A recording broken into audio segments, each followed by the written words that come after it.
প্রত্যেক রবিবারের মতন আজকেও আমরা দুজনা বন্ধু মিলে বেরিয়ে পড়েছি বিকেলবেলার এই প্রাকৃতিক সৌন্দর্য এক্সপ্লোর করতে।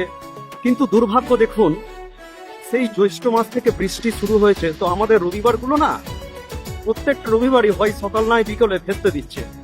ওটা হয়তো 3 থেকে 4টে রবিবার পেয়েছি আজ পর্যন্ত, টিল নাও, অর্থাৎ এই আশ্বিনের প্রথম সপ্তাহ পর্যন্ত, যে একটুখানি শুকনো গেছে।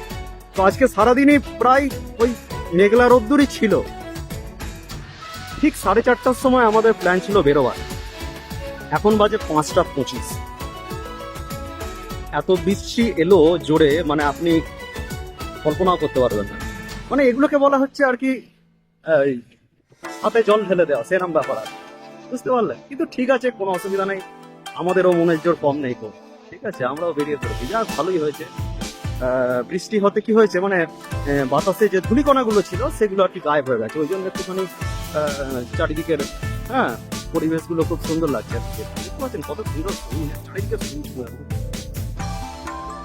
আমাদের এই পূর্ব বর্ধমানের গ্রাম্য জায়গা ধান চাষের জন্য এখানে এই সময় মানে সিজনে, এই সব সিজনে মানে এখন ধান বড় হয়ে গেছে, সবুজ।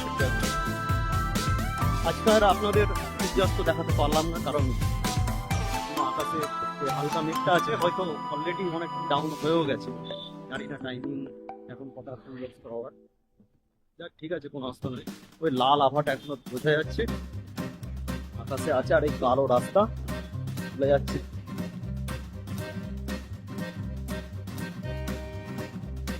আমাদের ডেস্টিনেশনের কোনো ঠিকানা নেই, যেদিকে দু চোখ যায় সেদিকে বেরিয়ে যায় আমরা। তো আরেকটু আগে বেরোলে একটু ভালো হতো, 1 ঘন্টা আগে। আমাদের আর একজন বন্ধু, সেও জয়েন করবার কথা ছিল, তার শরীরটা ভালো নেই, আজকে সে আসতে পারেনি। যাই হোক, এখনো সন্ধ্যা নামেনি, যতক্ষণ না সন্ধ্যা নামছে আপনারা এই দৃশ্য অনুভব করতে থাকুন।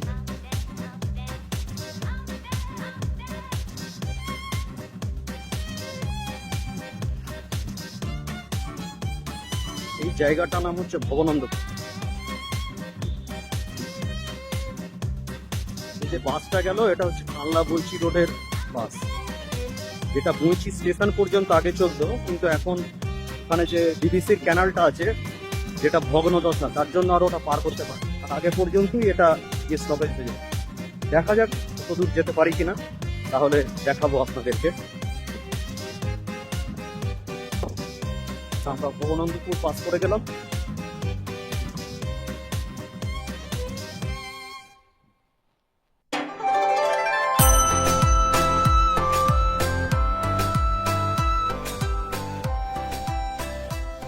মনে হচ্ছে একদম কুয়াশা ঢাকা পরিবেশ, ধানের উপরে, জানি না ওটা সাইন্স কারণ আছে, বেশ হালকা কুয়াশা ভাব একটা, সকালবেলায় আরো ভালো হয়।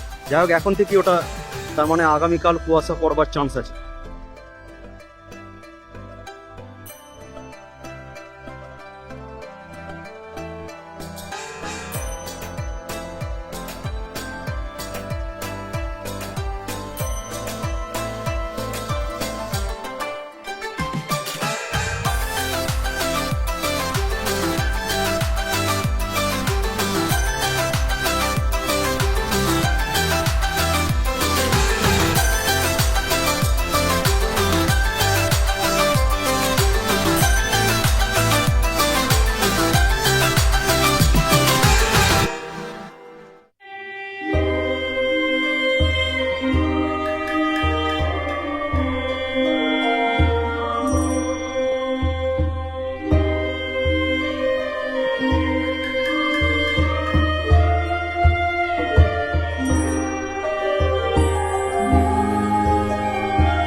এই মোড়ের নাম ভুলে গেছি, মনে নেই কি নাম ছিল।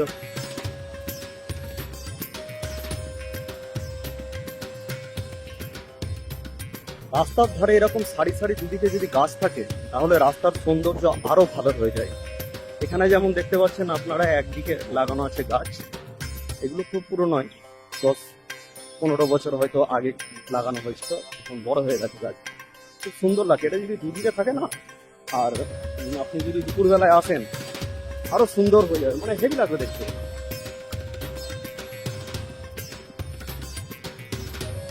রাস্তায় পিচ বেশি করে দিতে হবে, নাহলে গাছকে দোষ দিয়ে লাভ নেই যে গাছ আছে বলে ছাঁ পড়ছে, রাস্তা খারাপ হয়ে গেছে, এরকম কোনো এ নেই কো।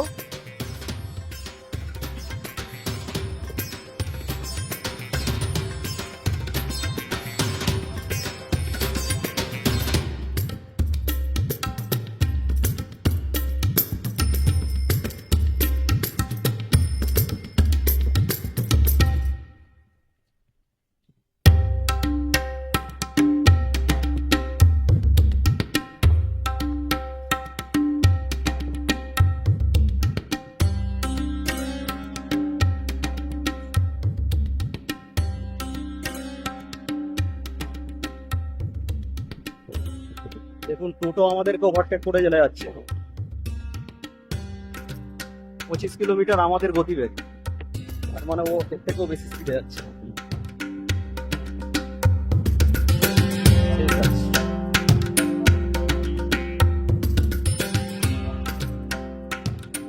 একটা সময় এই জায়গাটায় রাত্রির বেলায় চোর ডাকাতরা থাকতো, সব লুটপাট করে নিত, বহু বছর আগেকার ঘটনা, সেসব দিন চলে গেছে, এখন আর ওই ধরনের কিছু ঘটে না। কারণ ওই সব সময় যখনকার কথা বলছি, এই যে সময়টা আছে না, এখনই সব চারিদিকে নিস্তব্ধ হয়ে যেত। এই যেমনি আপনারা এত গাড়ি দেখতে পাচ্ছেন, ছিল নাকি তা এত আগে? এত ছিল না, এখনই পুরো নিস্তব্ধ হয়ে যেত চারদিকে।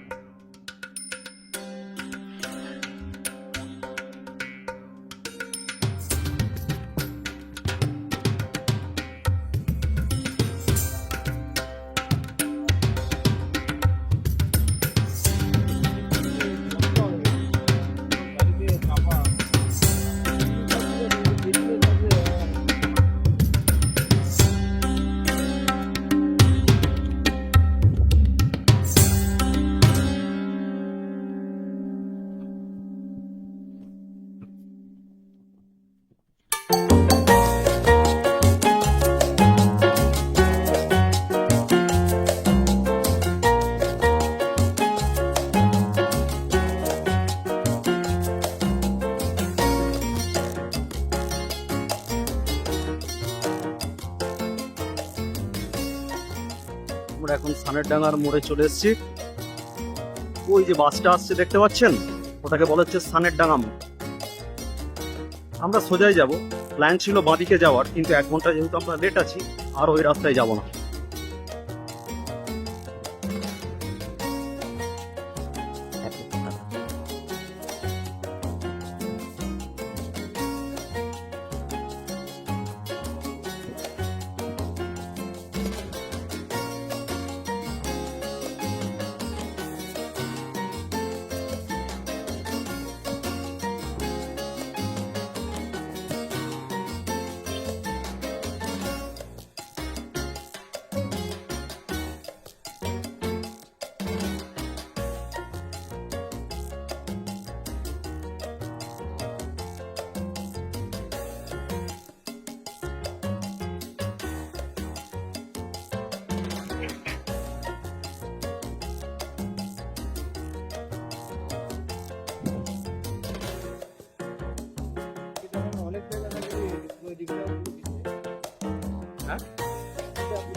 আর মাত্র 6 দিন বাকি, তারপরে আমাদের পশ্চিমবঙ্গের বাঙালিদের এই বছর অপেক্ষা করে থাকা সেই দুর্গা পুজো শুরু হয়ে যাবে।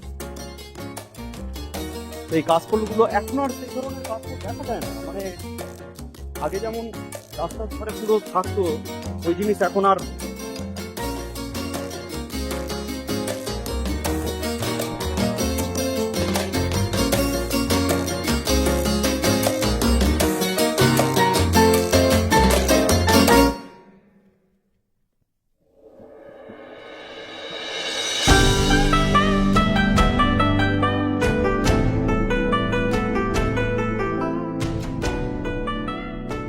এখন আমরা যে জায়গায় যাচ্ছি সেটা হচ্ছে সিংয়ের কম কুমোরপাড়া, সেটা পার করব। তার আগে এই জায়গাটা দেখে নিন, এখানে একটা বট গাছটা আছে কিনা জানি না, বহু পুরাতন একটা বট গাছ এখানে ছিল, এখন জানি না আছে কিনা। আমি তখন এখানে আসতাম সাইকেলে করে, এই এই যে এই গাছটা ইয়ে হয়ে গেছে, এই যে দেখতে পাচ্ছেন সামনে, এটাই ছিল, এটা ইয়ে হয়ে গেছে, ডালপালা ভেঙে ভেঙে পড়ে গেছে।